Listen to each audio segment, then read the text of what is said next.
kami sepakat akan kami minta pertanggungjawaban secara hukum untuk memaksa hadir. Dari mana pembuktiannya? Dari mana dia bisa menyatakan diri sebagai keturunan Nabi? Dan kita balik bertanya kepada mereka, kemudian mereka merasa terdolimi. Ini namanya playing victim.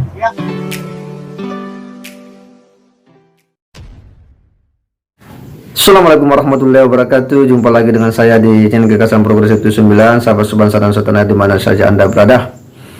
Kembali kita akan menyajikan sebuah ulasan yang cukup menarik ya, komprehensif ya, utuh dari Gus Paki ya, menyikapi dua peristiwa penting, yakni debat nasab di Banten yang berlangsung cukup sengit dan seminar yang dilakukan di UIN Syarif Hidayatullah yang dua-duanya ini membahas tentang nasab Ba'alawi.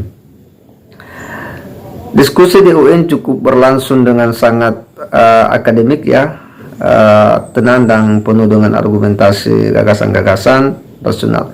Diskusi di Banten cukup membuat unik karena memang agak panas sedikit ya, dan kadang dengan nada-nada yang cukup tinggi, walaupun kita tidak tahu seperti apa kesimpulan yang menjadi kesepakatan di antara kedua belah pihak. Tetapi ulasan dari Gus Paki ini akan semakin membuat ya sebuah pembacaan yang makin komprehensif terkait dengan hiruk pikuk nasab Ba'alawi. Bahkan dengan tegas ya, Gus Paki menghendaki bahwa ya tes DNA ini adalah bahagian hal penting ya untuk kemudian betul-betul bisa menyudahilah konflik nasab ini. Andaikan para habaib ini mau melakukan tes DNA, ya tentu ini bisa menjawab dari berbagai tuntutan-tuntutan publik, dan mungkin itu bisa meredam atau setidaknya mengurangi tensi hiruk pikuk masalah nasab habaib. Tetapi hingga hari ini kan mereka-mereka yang sering teriak-teriak ngaku-ngaku itu belum berani melakukan hal itu ya, dan ini pasti akan terus menjadi bahan perbincangan dan diskusi yang terus-menerus. Tetapi ulasan Gus Paki ini menarik untuk kemudian kita edukasikan, kita sajikan, dan akan semakin memperkaya cara pandang kita dalam melihat persoalan ini. Seperti apa ulasan dari Gus Paki ini, kita simak sama-sama. Sebagaimana yang telah kita ini penting sekali, dan mohon nanti ini menjadi sesi khusus untuk ditampilkan. Sebagaimana yang telah kita analisa bersama, bahwa pertemuan apapun namanya itu, halakoh di Banten yang menyatakan diri sebagai Kasepuhan Kesultanan Banten, itu sebenarnya kami beranggapan pertemuan yang tidak penting. Kenapa pertemuan tidak penting? Karena yang pertama, mengenai masalah pernasaban ini harus diselesaikan bukan dengan perdebatan tetapi dengan buktian. Itu yang pertama. Yang kedua, bahwa pertemuan di Benda Kerep, kalau ini dikatakan kelanjutan dari Benda Kerep atau mengkoreksi Benda Kerep, telah memutuskan bahwa Sunan Gunung Jati adalah ke Sayyid Al-Musawi Al-Husaini, ke Sayyid Musa Al-Kadim Al-Husaini. Nah, artinya kalau kemudian ini sudah menjadi suatu keputusan dan diskusi bersama di Benda Kerep, apalagi kemudian Nakobah Internasional telah membuktikan, mengisbat nasab Sunan Gunung Jati melalui jalur ini, maka berarti apa yang mau diperdebatkan lagi. Itu yang kedua. Yang ketiga, sebenarnya terkait mengenai masalah nasab Ba'alawi ini, itu sebenarnya kan tidak perlu banyak bacot, tidak perlu banyak mulut, tidak perlu banyak cincong. Buktikan saja bahwa satu, mereka bisa menghadirkan manuskrip atau kitab nasab primer untuk membuktikan tidak benar kekosongan nasab mereka selama 550 tahun. Tetapi kan yang terjadi kan memframing macam-macam, berkelit macam-macam, dan kemudian mencoba untuk melakukan berbagai macam dalih pembenaran itu sendiri. Itu. Yang kedua, buktikan bahwa nasabah Alawi ini memiliki atau diakui secara internasional oleh Nakobah internasional, yaitu berupa isbat dan syahadah, kesaksian dan keputusan bahwa mereka ini diputuskan sebagai keluarga Sayyid internasional. Kalau mereka mengaku keturunan dari Yaman, ya berarti harus menghadirkan isbat dari Yaman. Kalau kakeknya katanya Sayyid Ahmad bin Isa dari Irak hijrah ke Yaman itu benar, hadirkan isbat dari Irak. Tetapi sampai detik ini tidak ada isbat apapun dari negeri-negeri tersebut. Itu yang berikutnya. Yang ketiga, debat atau halakoh apapun yang di Banten ini adalah percuma. Karena mengacu kepada seminar nasional kemarin di UIN yang kita adakan bersama Padasuka, sebenarnya ini jauh lebih lama. Tetapi karena saya mengatakan akan ada seminar nasional tanggal 26 Agustus, sehingga tiba-tiba ada debat halakoh yang di Banten ini. Dan tentu saja mengganggu konsentrasi kami. Sebenarnya kami tidak mau hadir, tetapi ada sebagian dari keluarga yang menginginkan untuk menghadirinya. Ya monggo, walaupun sebenarnya tidak penting. Pertemuan kemarin keluarga besar Wali Songo dalam seminar nasional di UIN sebenarnya sangat bermartabat karena diadakan di kampus, berarti ada kadar untuk membawa ini menjadi bola salju keilmiahan di dunia akademik. Yang berikutnya, yang paling utama adalah satu hal yang sulit untuk dibantah dan dipatahkan, yaitu bahwa nasabah Alawi batal secara ilmu genetika. Kenapa dikatakan batal secara ilmu genetika? Karena dari banyak sampel keluarga mereka yang melakukan tes DNA itu berhaplogrup G. Padahal keluarga Sayyid Syarif Sadah internasional di banyak negeri dengan yang tercatat kuat secara kitab, manuskrip dan silsilah itu semuanya adalah J1 dan ada kode Abrahamik dan ada kodenya Imam Ali FGC 10500. Jadi dengan kemarin menghadirkan 4 pakar DNA genetik, ya kan, bahkan salah satunya adalah kepala lab dari Badan Riset Inovasi Nasional yang menyebutkan bahwa Mbak Alawi itu berhaplogrup G. Mereka secara garis lurus laki-laki, kromosom Y-nya mereka bukan saja batal sebagai keturunan Nabi atau Bani Hashim, mereka juga batal sebagai keturunan dari Quraisy, dan juga mereka sama sekali bukan orang Arab. Haplogrup G ini bermutasi muncul di Kaukasus. Bahkan salah seorang pakar genetik kita mengatakan bahwa haplogrup G ini, apalagi di situ ada kode PF3296, adalah dimiliki oleh Yahudi Khazar yang muncul pertama kali di Kaukasus dan menyebar ke seluruh dunia dan menyusup di banyak agama, menyusup di banyak negara. Yahudi Khazar ini sama sekali tidak ada keterkaitan darah dan nasab dengan Nabi Yakub bin Nabi Ishak bin Nabi Ibrahim. Artinya tidak saja mereka bukan keturunan dari Abrahamik, tetapi mereka adalah bangsa lain, ras lain yang menyusup dan kemudian mengaku beragama Yahudi, dan setelah itu mereka melakukan banyak makar, banyak kejahatan di dunia. Jadi wajar kalau kemudian mereka dibawa Belanda dan menjadi agen-agennya. Seperti saya katakan tadi bahwa Gubernur Jenderal VOC dari Jan Pieterszoon Koen sampai yang terakhir ketika tahun 42 kalah sama Jepang itu adalah dari Yahudi ini. Jadi pertemuan di Banten mutlak tidak perlu dan tidak penting. Karena apa? Bagaimana kita mau meributkan ini emas atau tidak dengan mencari-cari dokumennya, sementara kadar emasnya tidak dites. Ini emas apa kuningan? Kalau ini ternyata kuningan, buat apa dicari dokumennya? Tes dulu kadar DNA-nya, tes dulu genetikanya, baru silsilah nasabnya bisa dipertimbangkan keabsahannya. Kalau sudah kadarnya saja sudah bukan emas, buat apa ribut dengan kitab nasab dan silsilahnya? Bisa dikatakan pasti palsu.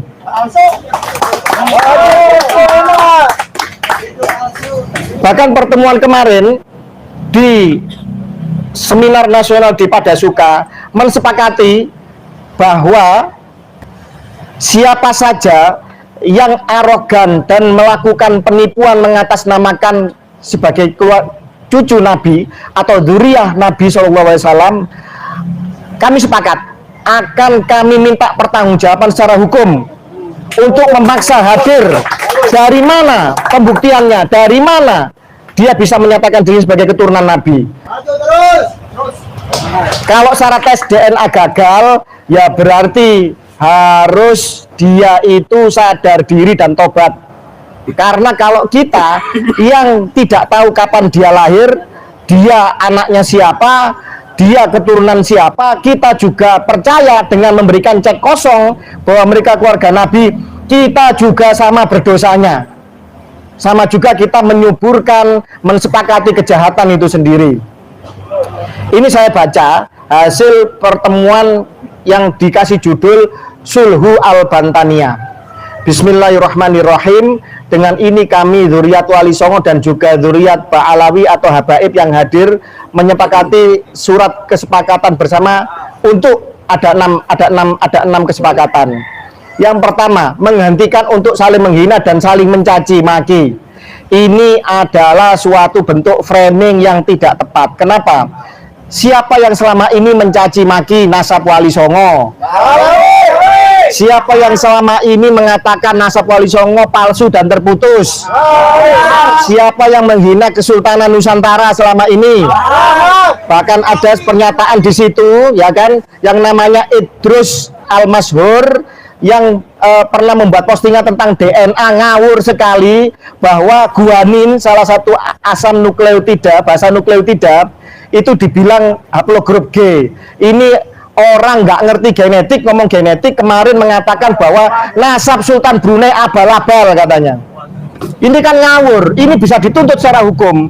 Kalau dilaporkan kepada Kedubes Brunei, ya kan, Sultan Brunei ini bisa minta pertanggungjawaban dan pemerintah Indonesia harus menjawab dan menindaknya.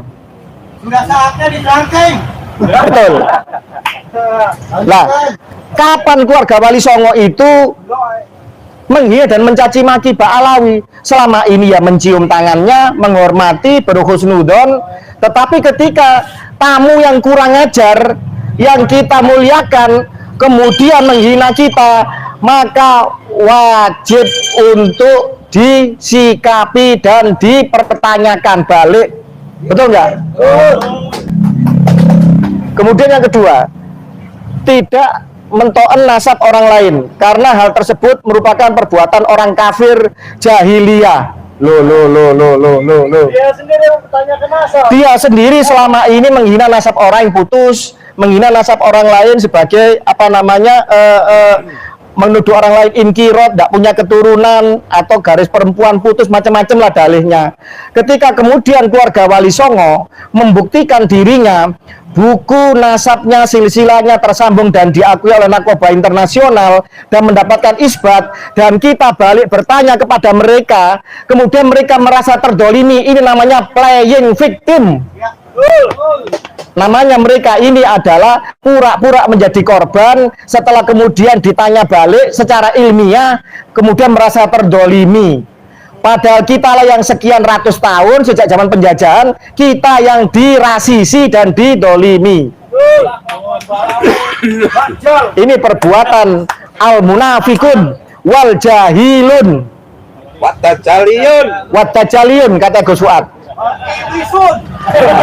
Terus kemudian yang ketiga, tidak akan bertaasub dan tafakhur membanggakan nasab hingga berlebihan dan merendahkan nasab orang lain sehingga menyakiti saudara sesama muslim. Ya, ini untuk mereka lah, bukan untuk kita. Selama ini kita tidak pernah seperti itu. Kemudian yang keempat, kami sepakat untuk melakukan kerjasama membentuk tim pencari fakta skala Asia Tenggara dalam penelusuran dan pelurusan nasab sejarah Wali Songo dan Maulana Syarif Jamaluddin Akbar atau Jumadil Kubro. Nah, ini tidak perlu disampaikan dengan Mbak Alawi. Ini internal keluarga Wali Songo pasti melakukan itu. Kita ini sudah tanya ke banyak narkoba dunia, tidak perlu dicatat untuk mendapatkan persetujuan dari Mbak Alawi. Nggak ada urusannya. Karena Wali Songo adalah Sayyid Syarif keturunan Nabi yang asli. Baik dari jalur laki-laki maupun jalur perempuan. Tetapi Mbak Alawi yang mengklaim sebagai keturunan lurus laki-laki adalah batal dari 3 sisi. Dari sejarah, dari kitab nasab, dan dari genetika. Mutlak batal.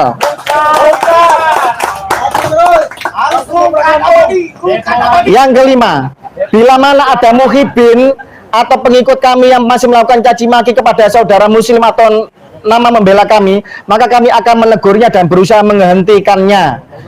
Kemudian nomor 6, tidak akan memprovokasi siapapun untuk permusuhan sesama muslim atau bangsa tanah air.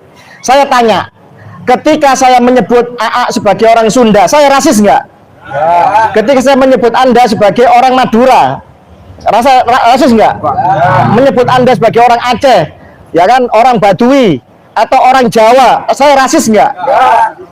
Ketika kita mengatakan bahwa Mbak Alawi secara tes genetika, tes DNA, dan ini diisbat sendiri oleh lembaga genetika Yahudi internasional, mereka sebagai bagian dari keluarganya, dan kita menyebut mereka sebagai Yahudi, rasis apa tidak? Rasis itu adalah ketika merendahkan ras orang lain dan merasa dirinya rasnya lebih tinggi, itu yang rasis. Dan itu mereka selama ini. Jadi jangan dibalik dong, jangan playing victim. Saya marah ini dengan framing seperti ini. Ini nggak benar. Dan saya yakin ini dari awal sudah kita yakini ini ada setting dan ada skenario. Kenapa? Tadi malam Gus Fuad dengan rombongan itu ada pertemuan yang sangat-sangat penting dan strategis. Saya tidak ikut. Kenapa saya tidak ikut? Karena saya mendampingi saudara saya, keluarga kita semua, dokter genetik, yaitu Mas Sugeng Sugiharto dan kawannya. Ada 2 yang mau mendampingi. Untuk dijanjikan panitia, dan panitia ngomong sendiri loh di channel wawancara dengan KBN Nusantara, mengatakan bahwa kami akan menghadirkan pakar genetik. Tetapi sampai malam tidak ada jemputan. Bahasanya apa? Karena kami sudah kehabisan biaya ongkos untuk memberikan fasilitas. Pertanyaannya, kami datang tidak mencari makan dan tidak mencari uang receh. Pakar genetik kita dokter, bukan pengemis. Bukan orang-orang yang akan berkata bohong atau berkata hal yang tidak benar demi uang, tidak. Mereka sekolah susah dengan tirakat, ya kan, dengan disiplin ilmu yang kuat dan ketat, dan jangan merendahkan ilmu mereka seolah-olah kalau mereka itu tidak datang kemudian hanya mengharapkan uang. Salah, ini penghinaan dan pelecehan kepada keilmuan seseorang. Ditunggu sampai malam, tengah malam jawabannya kurang lebih seperti itu. Kami tidak punya biaya lagi untuk memberikan fasilitas atau bahasa anunya ngasih uang saku lah, ngasih untuk apa namanya itu. Tidak berharap itu. Karena panitia menjanjikan akan dijemput dan ada sesi untuk genetik, memberikan pakar genetik memberikan pencerahan masalah genetika, dan forum di UIN seminar sudah jelas pakar genetik empat-empatnya, ya kan? Dan saya yakin seluruh pakar genetik seluruh dunia mensepakati bahwa grup G tidak mungkin menjadi keturunannya J1. Karena dianggap bahwa ilmu genetika ini menjadi momok menakutkan bagi mereka, maka tadi malam itu saudara saya sampai tidak tidur semalam menunggu jemputan dan jawaban mereka. Sehingga saya berkorban menunggu saudara saya, Dr. Sugeng Sugiharto, ya, dan salah seorang yang sudah standby. dan saya tidak mengikuti Gus Fuad untuk agenda-agenda yang jauh lebih penting dibanding pertemuan di Banten. Dan alhamdulillah Kiai Imaduddin Usman tidak hadir di Banten. Kiai Imaduddin Usman dan Tubagus Nur Fadil dan sebagian besar dari keluarga kita menghadiri pertemuan di Cirebon, baik itu dengan pondok pesantren maupun dengan salah satu kesultanan di Cirebon. Dan ini jauh lebih penting daripada kita mau diadu domba dengan forum yang tidak jelas. Kenapa tidak jelas? Lawong ini belum pasti tahu ini emas apa kuningan, kok mau diperdebatkan dokumen-dokumennya. Uji dulu kadarnya, emas apa kuningan, baru dilihat dokumennya. Ini kalau orang waras dan orang punya ilmu. Kalau orang yang tidak pakai akal waras, ribut dokumennya, tapi ternyata setelah dites kadarnya bukan emas, tapi kuningan, maka ini sama dengan forum yang menyesatkan. Dan Laskar NKRI, Laskar Alap-Alap Mataram, dan seluruh laskar di Nusantara akan melawan seruan yang tidak benar ini. Dan kita tidak akan bisa dibungkam untuk menyuarakan kebenaran seluruh anak bangsa. Terima kasih. Wallahul muwaffiq ila aqwamit thoriq. Wassalamualaikum warahmatullahi wabarakatuh. Merdeka! Merdeka! Merdeka!